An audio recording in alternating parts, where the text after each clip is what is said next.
back to my channel and happy Vlogmas day 20. So for today's video, I have 4 books that I want to share with you. I go through phases of my life where I just avidly read a ton and then won't read at all for months and months. And right now I'm just in a time where I'm enjoying reading. To me, reading is a form of escape. With the busy life that I have and snarky teenagers, sometimes I just wanted to escape into a good book or go watch a movie. And so right now I'm really enjoying reading. I tend right now, again, with where I'm in my life, to just read light, easy, breezy, fun books. So that is what I have for you today. One of them is actually a Christmas book, but I do like watching other people's reviews. I tend to find an author that I like and read everything that they write. And so I'm constantly looking for a new author. So I hope that you like or find something in this review that you might find interesting. Lucy's actually going to be hanging out on the bed with us today. If you're new to my channel, my name is Kristy and welcome. I do all kinds of videos, so if you like what you see here, go ahead and hit that subscribe button and give this video a thumbs up. I am doing Advent, or the 12 days of Advent, with my friend Miranda, and so this is day 7. I'm going to open the little gift that she gave to me today. You can go over to Miranda's channel and see what I got her every day, and I do have a little playlist down below of the gifts that we gave to each other. Oh, look how pretty these are. These are paper napkins. Happy, joyful, warm winter wishes. This is actually so perfect. So it's 2 sets of napkins. One are white with little gold dots, and then these have cute little sayings on them in gold. And I'm having company. My parents are coming just for a day or two, just to stop by and say hi and drop some presents off, and I'm sending presents home with them. So this is perfect. I will be using these because I'm making sort of a cheese board and some snacks and things like that. I love these. So thank you so much, Miranda. Okay, so let's get into the book reviews. I like big books and I cannot lie. Okay, that was cheesy. All right, the first book that I read is from my absolute favorite author, and her name is Mary Kay Andrews. I always review her books. She kind of has a set way that she writes. She lives here in Atlanta. Got a little scratch there. She lives here in Atlanta. She loves to antique and to thrift shop. She loves Tybee Island. She writes a lot about Georgia and the coast. So in her books, there's always sort of a woman in peril, either a bride who found out her fiance is cheating with her best friend, a mom who's going through a divorce, a young girl having a hard time financially, something like that. Then there's usually a mix of the beach and them fixing up some house. And it goes from there. So I really like her style of writing. And the one that she wrote this year, she always brings a book out in May, was Sunset Beach. I did purchase it. Like, I've already seen that she's announcing her next book, and I will pre-order it after Christmas. So it just automatically goes right into my Kindle. But I wasn't in a summer reading time this month. So I just read it when the kids went back to school. It's called Sunset Beach. Again, it's got the girl who's sort of having a down on her luck time. Her mother died. She was a kite boarder, which is kind of like a surfboard with a sail, and she hit the water really hard, destroyed her knee. She was very good. It was her whole life. Destroyed her knee, had to have surgery, came back from surgery, went back to work. Her boss was a jerk, ended up getting fired, was super, super down on her luck, and the story starts from there. Her long lost dad shows up at her mom's funeral. He's a lawyer and says, hey, if you need a job, let me know. She's got some hard feelings for him, but in the end, travels across Florida to go and stay with him. She actually inherited a little house she didn't know about because her dad was caring from it for her grandparents. So she has this old fixer-upper. It's in Florida with no air conditioning. She drives this old jalopy. Her dad has remarried this woman that was this girl's best friend when they were young and kind of did her dirty. And so the story starts from there. There's a mystery in there. Her dad is a lawyer, like I said, and a woman comes in one day and says, you promised you were going to get me all this money. My daughter was murdered and I have my grandchild. I got a settlement, but I can't touch any of the money until she's 18. She has a chronic illness. It was a very sad story. She couldn't let it go. So she starts investigating this crime, and sort of the characters that swirl around her are really, really fun. Every day she'll go to the beach and she meets a guy that lives down the way, and then she falls in love with the grandmother and her daughter. And it's just a really sweet, easy, fun story. I think that you will like it. Even though it's sort of set in the summer, I didn't feel like I missed anything by not reading it in the summer. I just thought it was really great. I do have to say, Mary Kay Andrews is an amazing writer. She does have a book called Blue Christmas. The first books that I read from her were Savannah Breeze, Savannah Blues, and I think Blue Christmas is part of that trilogy. So if you want to start with her, I don't think that you'll go wrong. That's where I went down the rabbit hole with her, and I absolutely love this author. Okay, the next one is, now I am so late to the game on this book. It's been on my reading list for a while, but I had other ones that I wanted to read first. I think this was a Reese Witherspoon book, and it is Where the Crawdads Sing. Favorite book.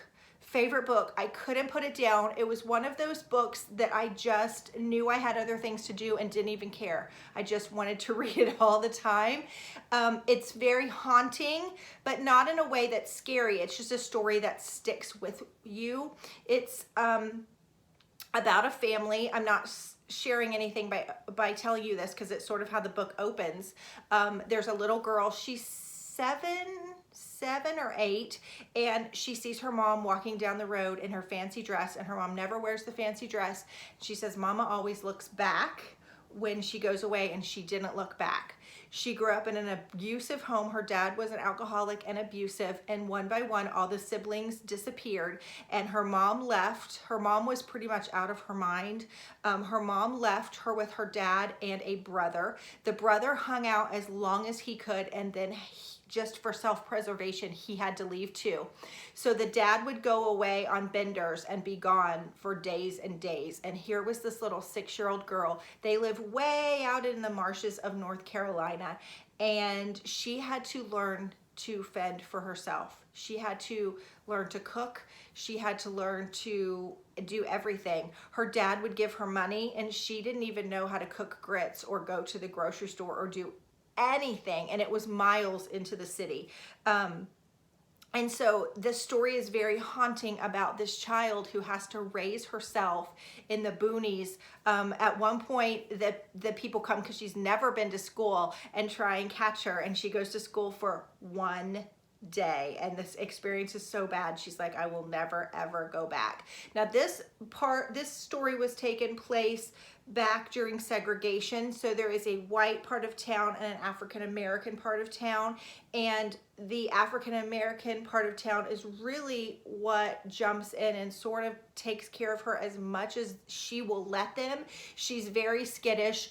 Eventually her dad actually kind of cleans up for just a little while and is very good to her and teaches her a lot of things.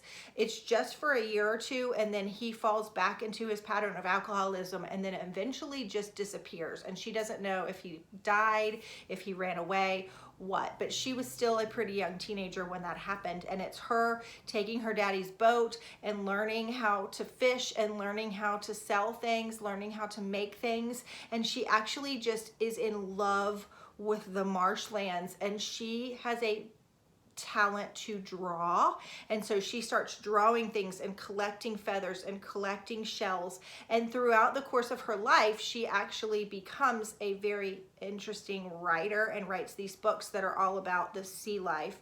But when she's growing up, she has people enter her life that are very interesting. Meanwhile, when she's in her late teens, she has a little boyfriend. He's the like football player, the rich kid, the golden haired boy, and he sort of falls in love with her, but his parents are like, there's no way you could ever marry her. Are you kidding? And so he kind of strings her along for a while. She finds out by reading the paper, and she does learn to read, that's another character in the book, that he's engaged to somebody else. He eventually gets married, tries to come around again, and ends up being murdered Nobody knows how he's murdered, but the murder, they call her the Marsh Girl, ends up being pinned on her. So the story goes through her whole life from the time her mom leaves until the time she dies. And honestly, I still think about her to this day. It's just an interesting, compelling story, and I just loved every minute of it. That book was by Delia Owens. I will link all the books and the authors below, and I'll link the books and the Kindle versions also down below. So I love that one. I highly recommend it. The third one is a little Christmas book. I was like, it's Christmas time. I want to read something Christmassy. I've not watched one Hallmark Christmas movie. I know. After my parents leave tomorrow at noon, 95% of my Christmas is going to be done, and I'm laying in this bed this weekend and just binge watching Christmas movies. But I found a book. I just went on Amazon and found a little book that I could download onto Kindle for $2.99. It is called I'll Be Home for Christmas, and it was kind of touted as this really funny Christmas book. It's by Karen Clark, and this woman basically earlier in the year finds out her fiance is having an affair, so calls off the wedding. Her grandmother, who she dearly loves, soon dies after that, and she really felt like her grandmother was very sick anyway, but she felt like her grandmother ended up just passing away when she found out that she wasn't going to get married. It's not really the truth, but she kind of holds that in, and her wedding was supposed to be at Christmas, and she's like, I don't want any part of Christmas this year. So she's from England. She travels to France, where her aunt and her cousin own a really cute little French coffee house and bakery in this little tiny beach town. And she says, I'm gonna stay with them. And the aunt is a very meddling aunt. She wants to make everything right. She's over the top and fun and knows everybody's business. And meanwhile, she's staying with her cousin who lives above the bakery. And her cousin's best friend is there, has a similar experience, and they meet for the first time. I think the girl's name is Nina. She comes into the kitchen in like a onesie with like a koala onesie, and that starts what's going on. They don't like each other for a while. It's that classic romantic comedy. It's adorable. It's a really sweet story. It takes a few little twists and turns. The girl is trying to find her place in life and ends up being able to kind of make it come to fruition there in that little small town and find her love. So it's really, really a cute story, and I think that you will like it. Again, for $2.99 if you have a Kindle. I don't know if it's actually a paperback book or not, but I will link it below if it is. Okay? And then last but not least, now this is a young adult story, so it's made for teens. I did get this book in a box a while ago, and it looked interesting. When I opened the book and read the insert, a lot of you asked, tell us what that book is like. So basically it starts out with, there are 12 girls in the family, and it opens up with a funeral, and I think 4 of the girls have died. 4 of the mother, and at least 3 sisters, if not, maybe we open up on the 4th sister's death. So something is going on. I loved the writing of this book. It is by Erin A. Craig, and I don't know how she did it, but it's basically this, they live in this little, off of this little island, but it's a group of islands, so they're all sort of connected into this land. So it has a little bit of this fairy tale feeling, because they have her father's very rich, they have ball gowns and they attend balls, and they have servants, and they live in this big mansion. So it has a little bit of a fairy tale gist, but they also sort of worship the sea god, which is not Poseidon. It's somebody else. They worship the salt. It's all about, everything's about the ocean and the salt. So it's got a little bit of like mythology in it, but then it also feels very modern. And then it's just an interesting mix of different genres. I really, really liked it. So basically, the girl sets out to find out why everybody's dying. There's got to be a reason why all of her sisters are dying. They're in mourning. Every time a sister dies, they're in another year of mourning, and they're wearing black. Her father remarried, and the new wife was young, and she's like, you're going to be in mourning forever. We need to just stop this, and we need to just move on. It's not that we're not going to mourn the daughters that you've lost, but we need to move on. You have daughters that are 16, they need to come out. It's sort of that time where you marry off your daughters. But I think that they had a phone. I feel like in the book at some point they called over to another island. So like I said, it's got that little bit of modern with that little bit of like 1800s sort of feel. Anyway, so she convinces the husband, and the daughters are really happy too. They're like, we don't want to wear black. We still miss our daughters, but our sisters, but we want to enter the world. So they have a big ball. There's triplet daughters. They launch them into society, and nobody hardly shows up. And the few that do not want anything to do with the girls. They're like, this family is cursed. And they set apart trying to figure out what is going on, this one particular sister. I'm not going to share much more because I feel like if I do, I'm going to sort of tell you the rest of the story. I will say the story was a little bit predictable, but it did have some twists and turns that I found interesting. So if you're looking for just it was a super easy read. I read it really quickly. I don't know, I thought it was interesting. Would I read another book by this author? I don't know. It was definitely written with young adults in mind. Like my daughter would probably love it at 16. It didn't have a lot of like extra depth to it, but quite honestly, it was another book that I couldn't put down, and I just kept reading and reading, and I enjoyed it and was glad that I did. It was also a book, it's kind of got a dark cover. I couldn't find the book, it's in my daughter's room, but it's called The House of Salt and Sorrows, and it's sort of dark, and it was not typically a book that I normally would have picked up, but I did really enjoy it.